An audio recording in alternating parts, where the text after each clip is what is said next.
আসসালামু আলাইকুম। কেমন আছেন সবাই?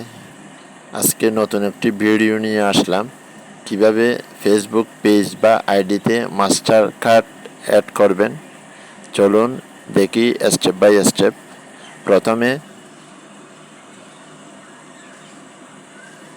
সেটিংসে যাবেন, এরপর নিচে আসবেন, অ্যাড পেমেন্টসে ক্লিক করবেন।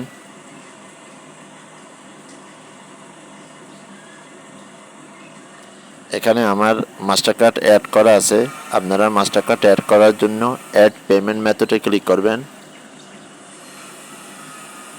নেক্সটে ক্লিক করবেন। এখানে নেম অন কার্ড নাম দিবেন, কার্ডের নাম দিবেন, কার্ড নাম্বার দিবেন, মান্থ ইয়ার দিবেন, সিভিভি নাম্বার দিবেন, তারপর সেভ দিয়ে দিবেন। আপনার মাস্টার কার্ড অ্যাড হয়ে যাবে। এরকম নতুন নতুন ভিডিও পেতে আমার ইউটিউব চ্যানেলটি সাবস্ক্রাইব করুন এবং আমার পাশে থাকুন। ধন্যবাদ।